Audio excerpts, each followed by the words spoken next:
Let's talk about money. Hi guys, welcome back to my channel, and if you're new, welcome to my channel. My name is Stephanie Yates Anya Buile, Steph Anya for short, and I'm a licensed associate marriage and family therapist. And this channel is for fellow therapists, those who are thinking of becoming therapists, and those who are currently using therapy techniques to create their best life. And today's video is really for, I would say, fellow therapists as well as those who are looking to become therapists especially, because today we're going to be looking at the breakout of getting paid as a therapist, psychologist, psychiatrist, and which professions get paid the most. If you're curious, stay tuned. What's on your mind? Okay, so the reason that I'm doing this video is because a lot of my consultations are based around people who are considering different avenues for working as a therapist. But one of the factors that inevitably is going to be considered is earning potential. And that makes a lot of sense, of course, because these are professions. This is not a hobby. The problem, though, is that for a lot of the mental health professions, it's very nominal. And I'm sorry about my voice. I did lose my voice a little bit over the weekend, so bear with me as I sound, I'm sure, a little bit softer. It's very minimal, and the difference and opportunities that you will have getting paid and, finding a job, salary versus hourly, a lot of the professions can be pretty minimal. And so I want to explain which professions of mental health get paid the most, which get paid the least, which get paid the same, and I'll explain a little bit as to why that's the case. So we'll start with me, a marriage and family therapist. I, of course, predominantly get people coming to me when they are looking to pursue this career. Now, a lot of people get scared because they'll say, I heard that marriage and family therapists, or I read that marriage and family therapists are not as well paid as people in other mental health professions.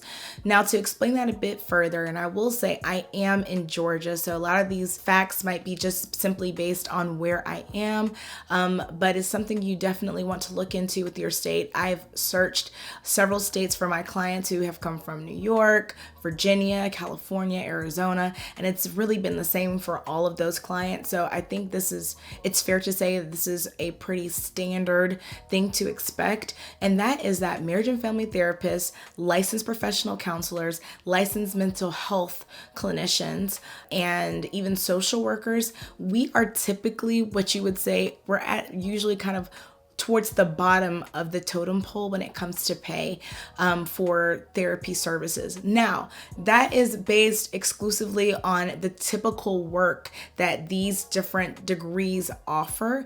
And a lot of people with these degrees will work for an agency. If you're working in a community mental health agency, or if you're working for a federally funded program, for example, if you are working in a school-based setting, all of these are averagely paid jobs. And when I say average, I would say think around whatever the normal pay rate would be for a teacher in your state. That's typically what you're going to see. Yeah, so it's going to be in Georgia, for example, you're going to see typically between $35,000 and $50,000, especially before you are fully licensed. So keep in mind, I'm talking about right now being fully licensed.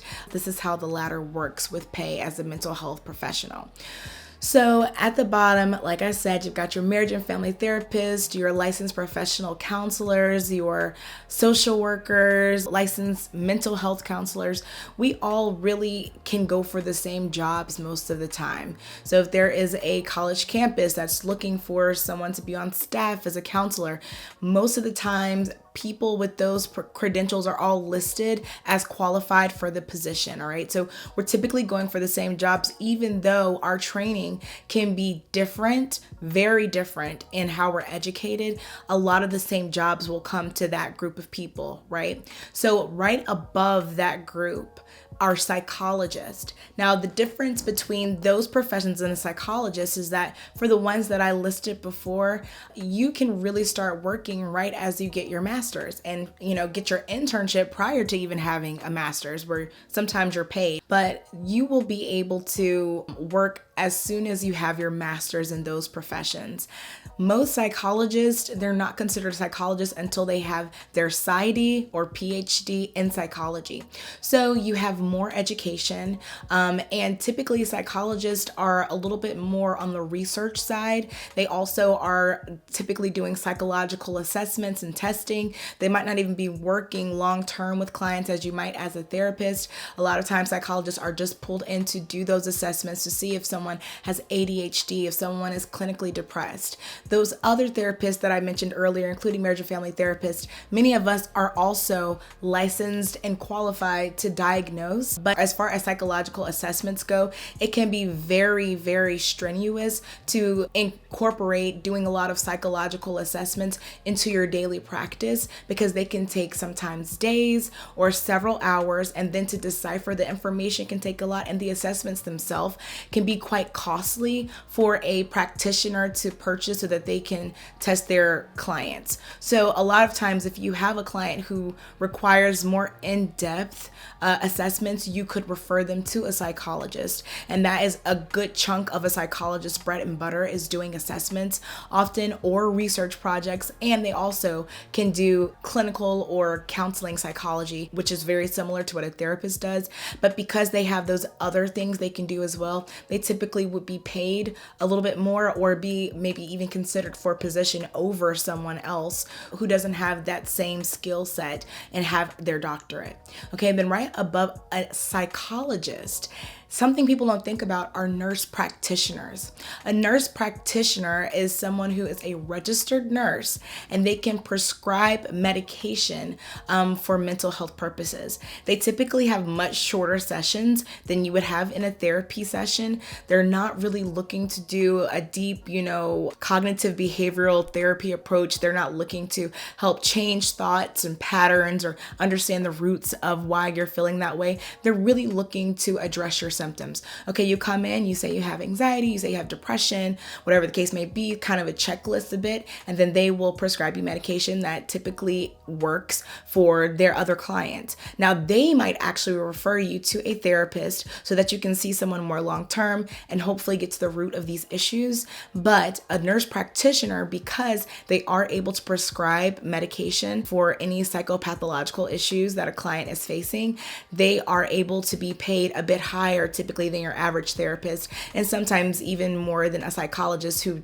typically in most states cannot prescribe medicine.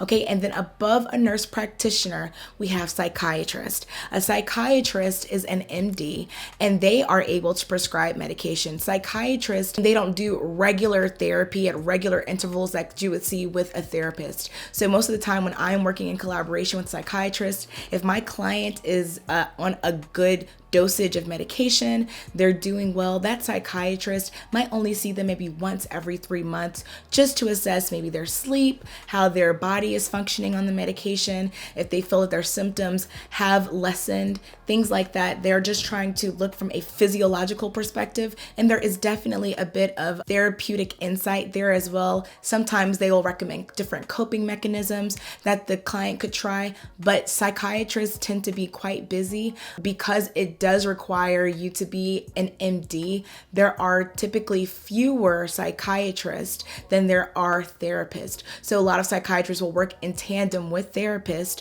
so that their client can get more consistent care in terms of doing the cognitive behavioral work or helping the client to vent, process different solutions, check in to see how they're keeping up with their coping mechanisms.